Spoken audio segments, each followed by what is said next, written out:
September 1939. Britain stands on the precipice of war. For nearly a year after declaring war on Nazi Germany, the British Isles have remained relatively untouched by the horrors consuming Europe.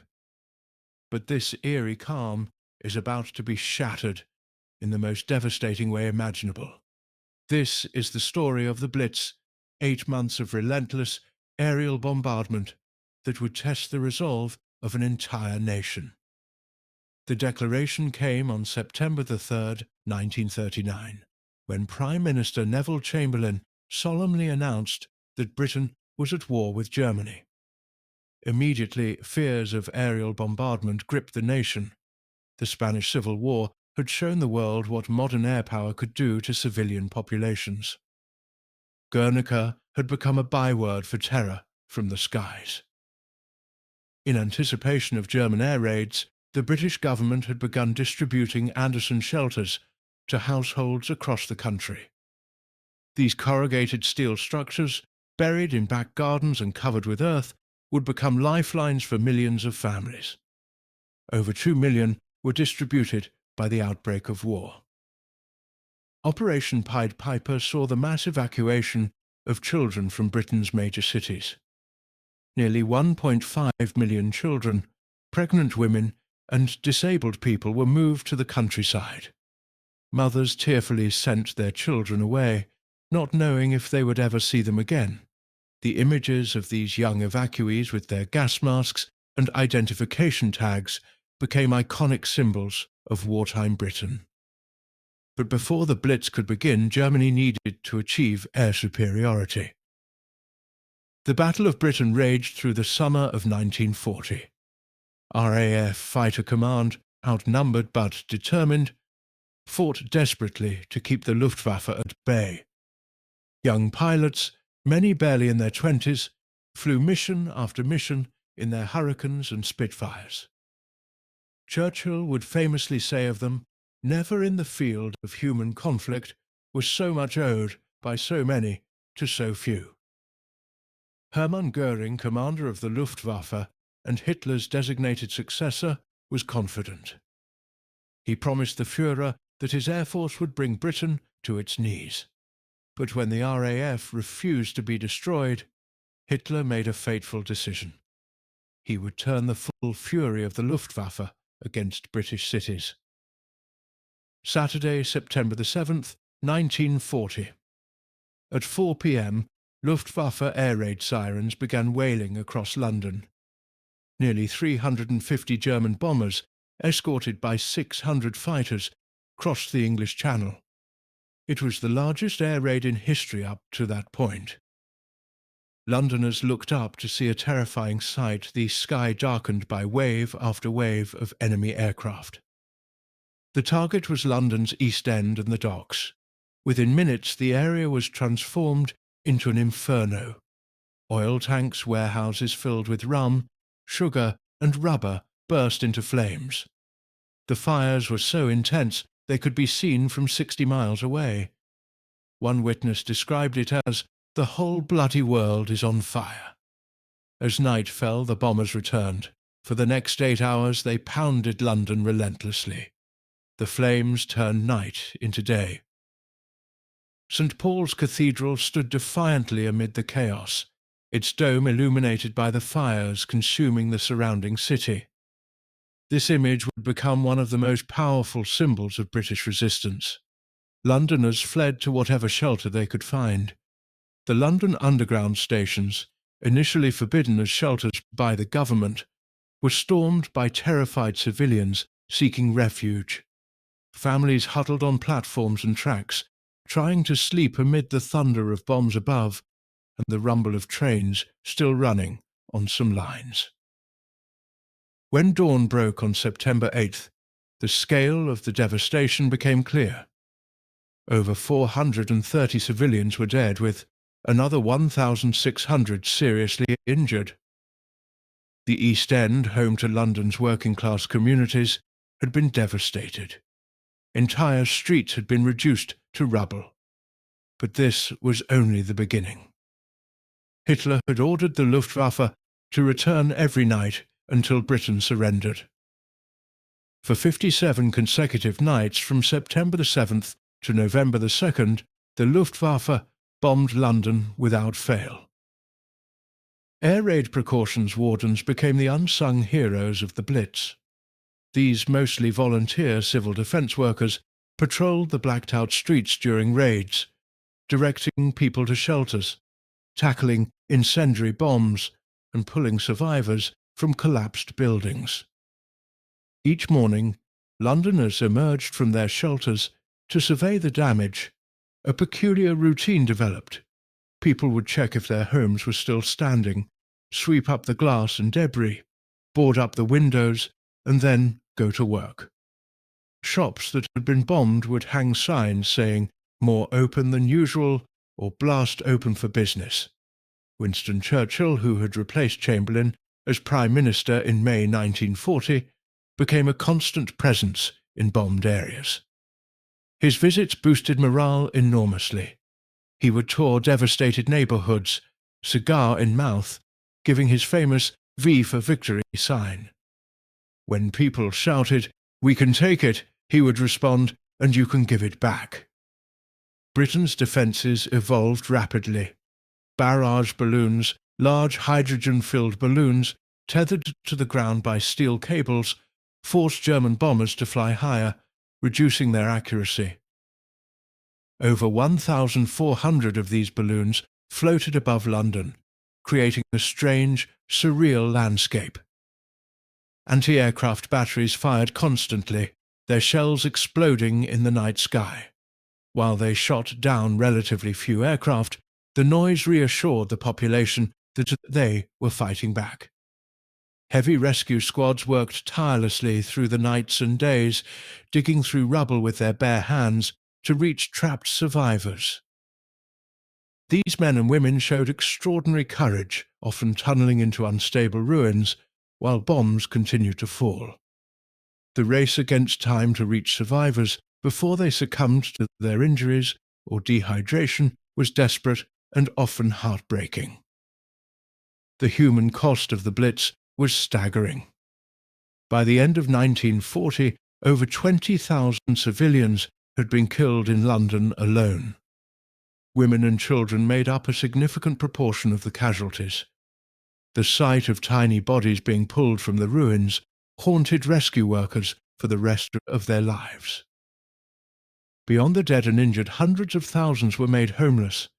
Entire communities were displaced overnight.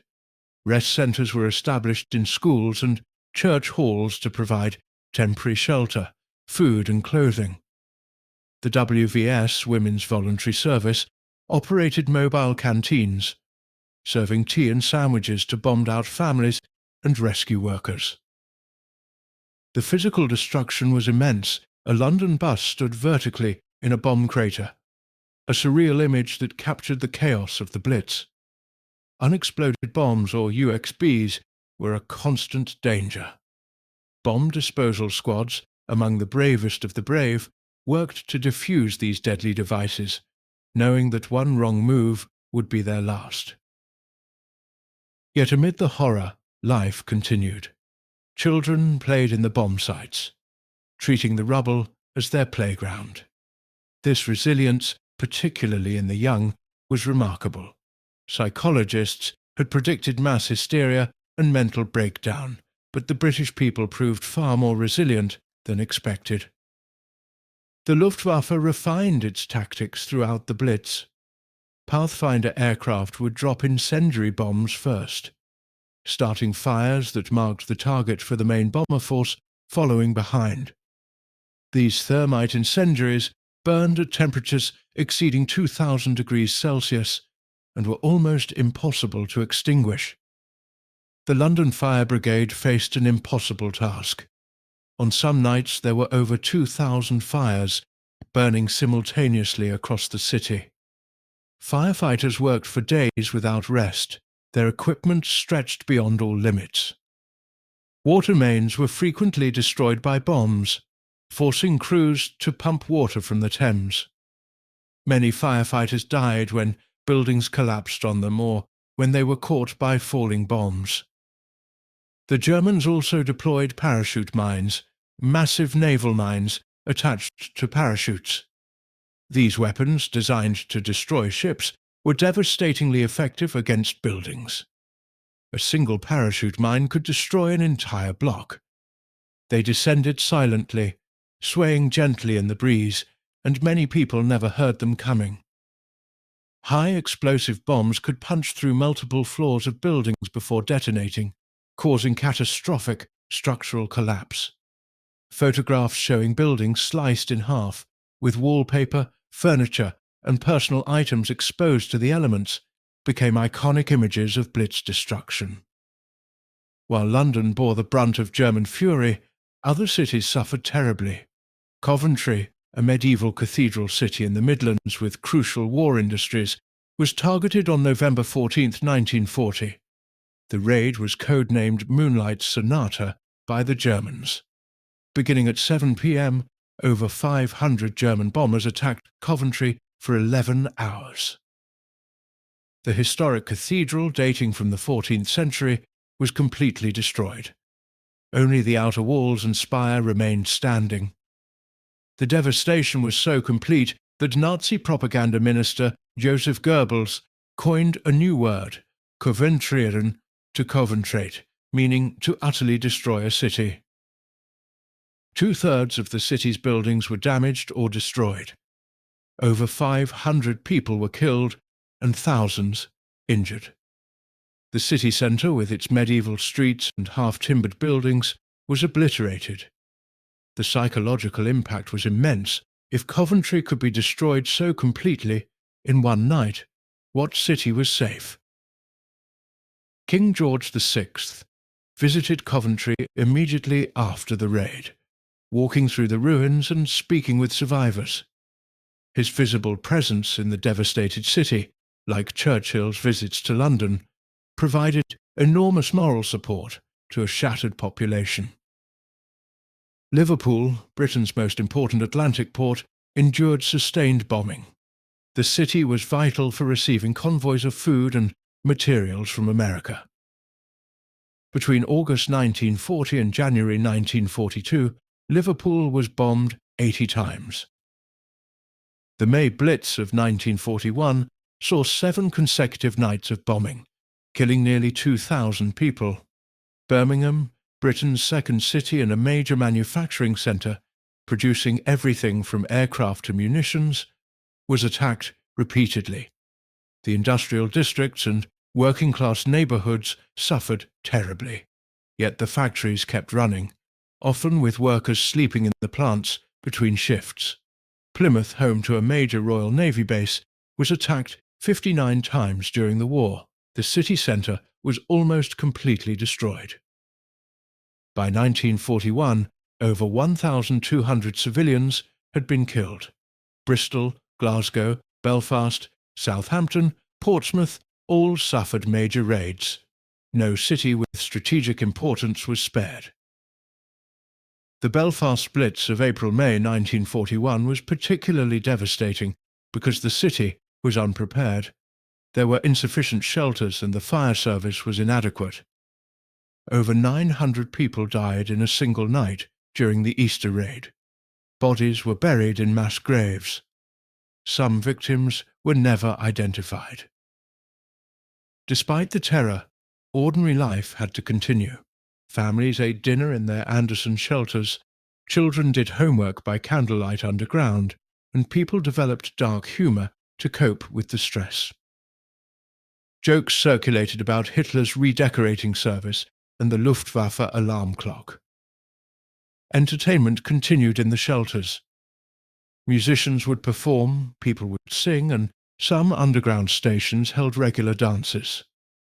The famous Windmill Theatre in London's West End kept its promise. We never closed. Performers continued their shows during air raids, often with explosions audible in the background. Women took on roles previously reserved for men. Millions worked in munitions factories, built aircraft, drove ambulances, and staffed anti-aircraft batteries.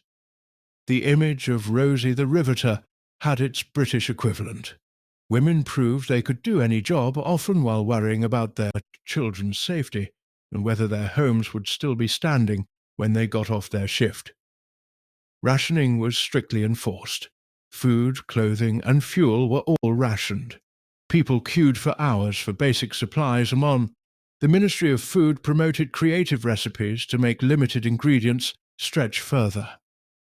Woolton pie, a vegetable pie named after the Minister of Food, became a staple.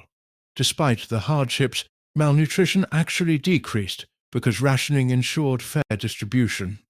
December 29, 1940, became known as the Second Great Fire of London. The Luftwaffe dropped thousands of incendiary bombs on the city centre, particularly targeting the area around St. Paul's Cathedral. The raid started fires that threatened to engulf the historic heart of London. The most famous photograph of the entire Blitz was taken this night. St. Paul's Cathedral rising defiantly above the smoke and flames. A dedicated team of firewatchers had been stationed on the cathedral's roof, tackling incendiary bombs as they fell. Their courage saved Britain's most iconic church. However, other historic buildings were not so fortunate. The medieval Guildhall was gutted, along with 8 churches designed by Christopher Wren. Over 1,500 fires burned that night. The area around Paternoster Row, the centre of Britain's book publishing industry, was destroyed. Millions of books went up in flames. Yet even during these darkest days, Londoners celebrated Christmas as best they could. In the underground shelters, people hung decorations, sang carols, and tried to give their children some semblance of holiday cheer. Presents were simple, often handmade or practical items like warm socks or tinned food. Not all air raid shelters were created equal. The wealthy had access to luxury shelters, including London's Café de Paris, an underground nightclub considered one of the safest spots in the city.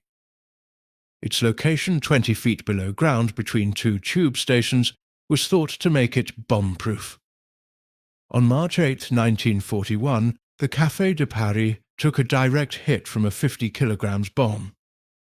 The bomb penetrated the supposedly safe location and exploded on the dance floor, killing band leader Ken Snake Hips Johnson and over 30 others instantly.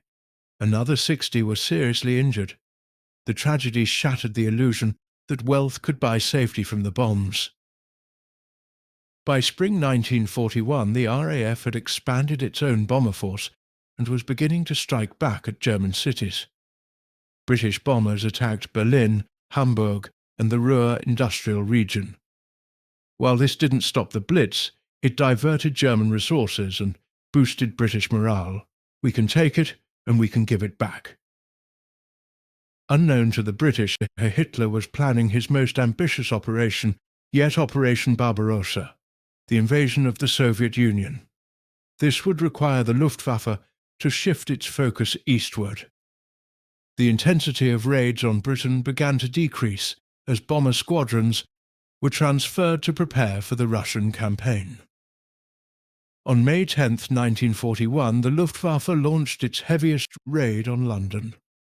Over 500 bombers attacked the city, dropping more than 700 tons of high explosives and thousands of incendiaries. The House of Commons chamber was destroyed, along with the British Museum and many other landmarks.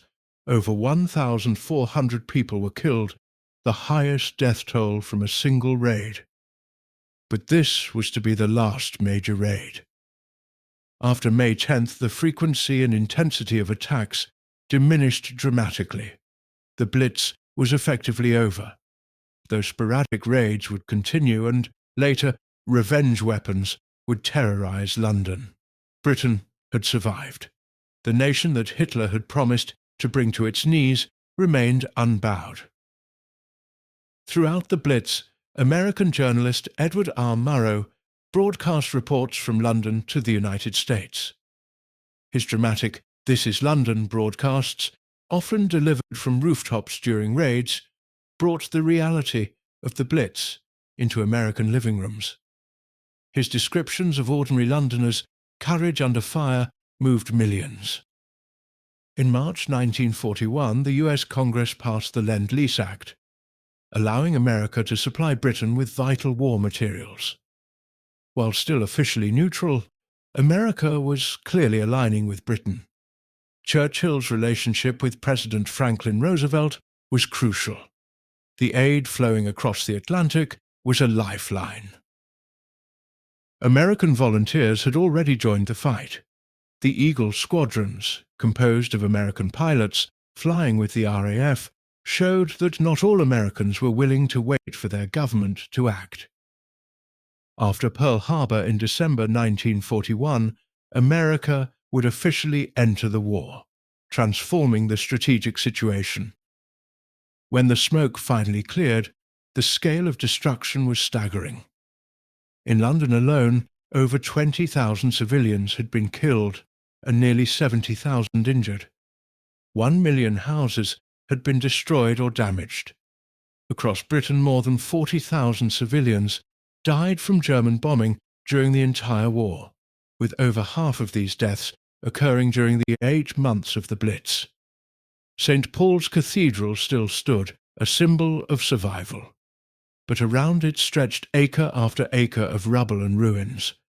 The rebuilding would take decades. The London that emerged would be very different from the one that had gone into the war. The Blitz created a mythology of British resilience that persists to this day. The image of Londoners keeping calm and carrying on, of communities pulling together, of ordinary people showing extraordinary courage, became central to British identity. Whether this Blitz spirit was entirely accurate or partly mythologized by propaganda has been debated by historians, but its power as a cultural memory is undeniable. Memorials to Blitz victims were erected across Britain. These honoured not just the civilian dead, but also the rescue workers, firefighters, ARP wardens, and others who gave their lives trying to save others. The sacrifice of these ordinary people who never wore military uniforms but died in their country's service is remembered. The Blitz had shown what strategic bombing could do to civilian populations, but it had also demonstrated its limitations. Britain had not been bombed into surrender. In fact, morale had remained strong, and industrial production had actually increased during the Blitz. Later Allied bombing of Germany would be even more devastating, culminating in the firestorm of Dresden, but it too would fail to break German morale until the ground armies arrived. As the war ended, evacuated children returned to their families. Some barely recognized parents they hadn't seen for 5 years. Some returned to find their homes destroyed and their families scattered. The psychological impact on these children, separated from their parents during their formative years, would be studied for decades afterward. The rebuilding transformed Britain. Modern architecture replaced Victorian and Edwardian buildings. Some criticized this, saying beautiful, historic neighborhoods were replaced with ugly concrete blocks. Others saw it as necessary modernization. The debate about how to remember and rebuild continued for generations. Today, blue plaques across London and other British cities mark buildings damaged or destroyed in the Blitz. The scars remain visible if you know where to look. Buildings of different ages standing side by side, vacant lots that were never rebuilt, and church ruins preserved as memorials. Each year, Britain commemorates the Blitz. Survivors, now in their 80s and 90s, share their memories with younger generations. The story of how Britain endured those 8 months of terror continues to resonate. It speaks to resilience, community, and the strength of ordinary people facing extraordinary circumstances. The Blitz killed over 40,000 British civilians. It destroyed countless homes, churches, schools, and historic buildings. But it failed in its ultimate objective. Britain was not broken. The nation endured, adapted, and survived. From the ashes of the Blitz rose a determination that would see the war through to its conclusion. The bombers came night after night, but each morning the British people emerged from their shelters, cleared the rubble, and carried on. That, perhaps, is the true legacy of the Blitz, not that they never faced fear, but that they never let fear defeat them.